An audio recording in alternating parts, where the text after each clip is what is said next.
Hi everyone, I'm Dr.Animaction, and welcome back to, part 2 of my definitive ranking of 80s action cartoons, which, if you watch part 1, then lucky you, benefits from the feedback I received on that video. If you haven't watched part 1, I've linked it in the video description below.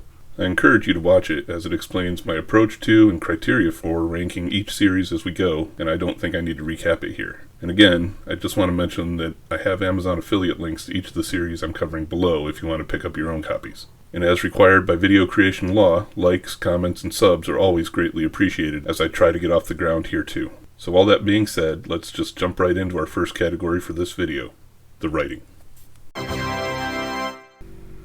So as you can see here, the questions that I asked about each series in the writing category were, do the people speak like people? Meaning, does the dialogue sound natural or forced? I also asked how varied the show's scenarios were, and whether it had a tendency to speak down to its audience.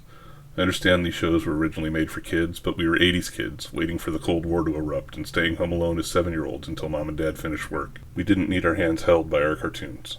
For the scenarios, the more heavily a show leaned toward basic crisis-of-the-week storytelling, the lower it scored. I've scored everything on a 5-point scale, with 1 meaning the writing was giggle-inducing and 5 meaning it was cheer-worthy. I've taken puns and bad jokes out of consideration for the scoring, or almost every show would get a 1. Here's what I came up with. The ranking here was pretty bottom-heavy, as there's a lot of crisis-of-the-moment storytelling in these shows. Like I mentioned in part 1, it's that formula that we were all addicted to. Looking at it now, with my theoretically more mature eyes and a more refined understanding of storytelling, I looked for more. My high scores here were the shows with frequent multi-part episodes or a through story that persisted during the entire series and made callbacks to past events. And on top of this category are G.I. Joe, for stories like There's No Place Like Springfield, The Traitor, and Skeletons in the Closet. And if you haven't seen Ring Raiders yet, check it out and try not to be impressed by Jenny's backstory or Yakamura's redemption arc. Robotech beats all competitors, though, for being one continuous story over each season and having real stakes and consequences, like major character deaths. And on a final note, if we were talking about the original Gatchaman, things would have been a different story, but shoehorning Seven's Arc 7 in for filler exposition knocks Battle of the Planets way down in this category.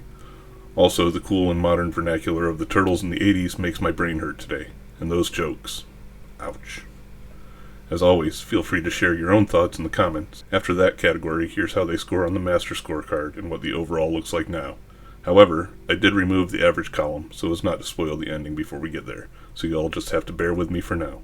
Or skip to the end. Please don't skip to the end. I'm assuming that these next two categories will be the most hotly debated on the list, as we're going to take a look at the heroes and villains from each series. But I've tried to remove any objectivity in these categories through the questions that I'm asking about each. The first thing I asked was how original are the character designs, not only in general concept, but from each other as well. If the overall character design is unique, but the characters within that design are a bunch of palette swaps, lower rank. Second was how unique were the personalities of the characters. The more cliché they lean, meaning angry strong guy, clumsy smart guy, damsel in distress female character, etc., the lower the rank. And finally, how extensive and varied is the roster. More characters with unique looks, personalities, and roles mean more points in the rank. So here's how I rank them. At the bottom of the category are the shows with rosters of characters all wearing the same or variations of the same uniform, with archetype personalities or mismatched designs, like how Jace and the other characters from the show don't look particularly heroic or even capable. And yes, I put the Centurions down here because their weapon systems make them much more unique, but the characters themselves are color change, with cliché based on the role names. I mean, Ace McCloud for the flying guy and Jake Rockwell for the ground guy, and they've got personalities to match. Flying hotshot, stubborn ground guy, etc. And Dino Riders is there because, again, it's the dinos we remember more than the heroes themselves.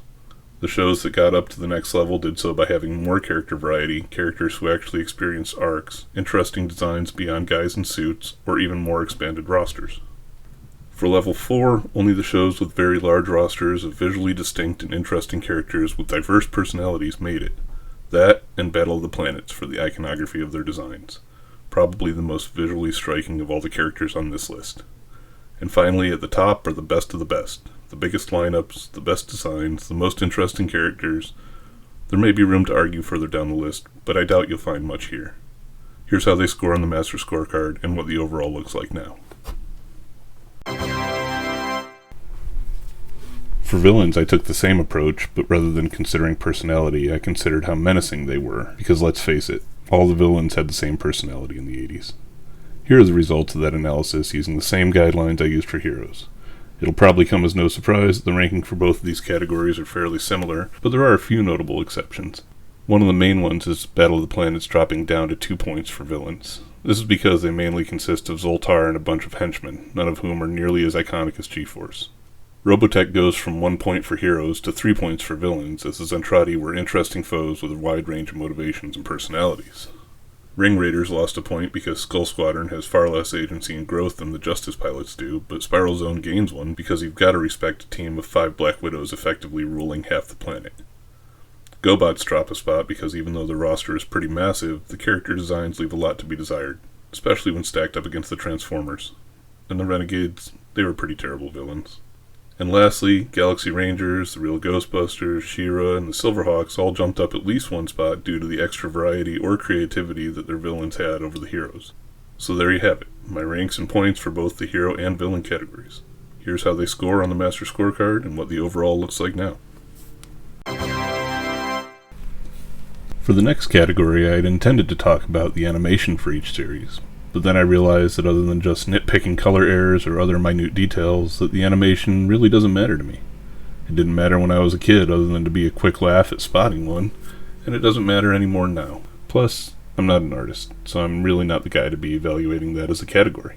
As far as I'm concerned, at the end of the day, a lot of the 80s cartoons are pretty comparable in animation quality. So instead of that, I decided to add a category that meant a whole lot more to us 80s kids, almost as much as the heroes and villains. Now it's time to evaluate and rank the technology. For this category, I'm considering weapons and vehicles specifically. The more imaginatively practical and futuristic the technology, the higher the rank. The more well thought out and explained in the cartoon, the higher the rank. The goofier and less real-world useful seeming, the lower the rank. Here are how things fell into place for me. Now, I'll admit that as far as this category goes, I'm a sucker for all things flying vehicles, so some got as high as they did based on the strength of one piece of technology. Battle of the Planets ranks where it does because of the Phoenix. Tiger Sharks rank where they do because of the Sark. Starcom, the Starmax. Ring Raiders, that everything. I love every piece of tech in that show. Silverhawks get their rank because of the Mirage. Thundercats for the Thunder Tank. Yeah, I know, it's not a plane, but come on. Essentially, the ones lower on the list got there because their technology was impractical, looked stupid, was modern tech equivalent, or just didn't really exist. Sorry, sectars, and mostly visionaries. And GoBots stay at the bottom because of things like this. Here's how they score on the Master Scorecard and what the overall looks like now. And that's apparently my catchphrase for this video. And now we move on to another category that I changed on the fly. This one was originally going to be focusing on the voice acting, but that would have just been me running down the list of characters with annoying voices. Looking at you, Skeletor. And much like I'm not an artist, I'm also not an actor, and therefore am underqualified to objectively rank that as a category. So instead of that, I chose to go with the fourth and final piece that most of us cared about as kids. The bases. Every team from every one of these shows had some place to call home, and that's what this category is about. At the top of the list, we have the absolute most iconic bases in 80s animation. Grayskull, Boulder Hill, Catslayer, Hawkhaven, SDF-1, and the Castle of Lions. On the other end of the spectrum, we have headquarters that were just kind of rooms in an office building, like on Rambo or Cops, or just a house, like on Defenders of the Earth. In between those, I've put most of the mobile bases or space stations in the 4-point tier and went down from there, with the Joe's essentially normal military base, or Saber Riders and Brave Star's Old West architecture in space being the comparable baselines for 2 and 3 points. And for the record, I know the Battle of the Planets had Center Neptune, but as the only times actual members of G-Force appeared there they looked like this, I'm considering the Phoenix their mobile base. Here's how they score on the Master Scorecard, and what the overall looks like now. The next thing that I wanted to be sure to cover is a bit more of a serious category, and an important one considering the decade. So now we're going to rank each show by how much representation it included, meaning how many cultures, races, and genders were included in the cast of characters. And not just that, but how many shows gave them equal attention when they were present rather than just restricting them to bit parts. My first impulse was that most groups would be underrepresented in animation from the 80s, and although that's mostly true, it's also true that there were a number of significant characters that did represent these other aspects of the population. So here's my ranking based on how diverse, how much agency those diverse characters had, and what portion of the cast they represent. Oh, and if there was representation, but it was, troublesome, then the show lost rank. And for the record, I'm only considering race or ethnicity for human, or formerly human characters. We won't be having the Panther debate here, because he's a panther. Anyway, if the extent of a show's representation was a single character, then that show gets 1 point, and we go up from there. Here's how my ranking broke down. The more representation, or the higher the ratio of representation amongst the main cast, the more points. That's why Bionic 6 is at the top. It has a 60% ratio of diverse characters representing a variety of ethnicities and genders. G.I. Joe has a smaller ratio, but a larger overall number. And Robotech, well, Robotech had a character that addressed gender identity in the 80s. Here's how they score on the master scorecard and what the overall looks like now. That brings us to our final 3 categories, which are pretty easy to quantify. The first is franchise reach. We all know that a lot of 80s animation was made to coincide with its prospective toy line, but what other areas did each property expand to? Comics? Movies? Video games? In this category, if the show never even got a toy line, it scores a 1. Just a toy line? 2. 2 or more additional forms of media or merchandise? 3. 3 or more gets a 4. And any property that expanded even beyond that is a 5. Oh, and as I'm an American and much less experienced about the impact these properties had in other countries, I'll only be counting US franchise expansion, even though I know some of these got UK comic releases, or, like Gatchaman, much larger franchises in Japan. Here's my ranking. Now this ranking was built on a combination of my own memories and the research I did while putting this video together. If any of you has some additional insights that would move something on this list, then I'd love to hear about it, so definitely leave a comment. Also, why didn't I have a Commodore 64 as a kid? So many of these properties got games on that thing. Here's how they score on the master scorecard and what the overall looks like now. The series run category is again a pretty easy one. How many episodes were there over how many seasons across how many years? Bigger numbers and any combination of those 3 considerations means more points. A lot of these series got the standard 1 season of 65 episodes that animated series got back in the day, but several died much earlier, and few were in it for the long haul. Here's my ranking. Before anyone brings it up, I know Mask only got 75 episodes, but 10 of those were from an intended season 2, so it got an extra year over the 65 episode series. My biggest takeaway from this part of the ranking is that there were too many awesome 80s cartoons gone too soon, and too many that are now all but lost. Here's how they score on the master scorecard and what the overall looks like now. And that's the perfect segue into my last category, longevity.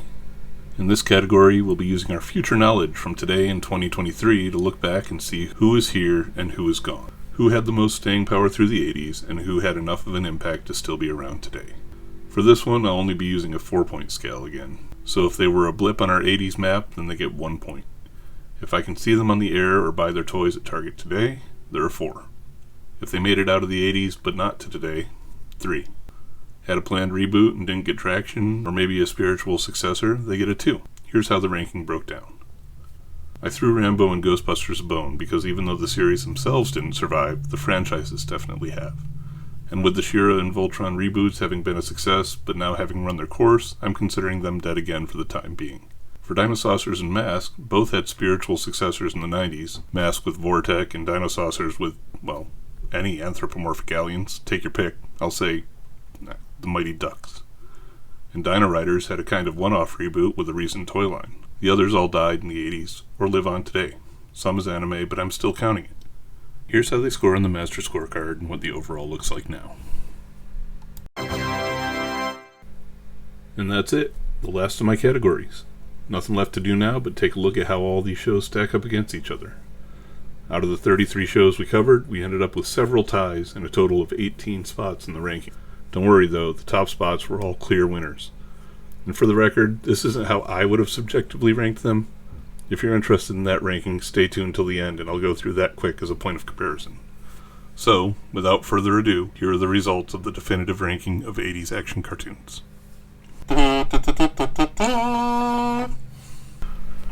At number 18, we have Rambo and the Force of Freedom. At number 17, Mighty Orbots.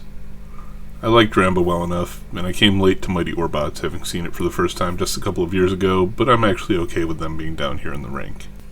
Number 16 is a three-way tie between Bionic 6, Sectors, and Sky Commanders. Yeah, I know. I don't get it either.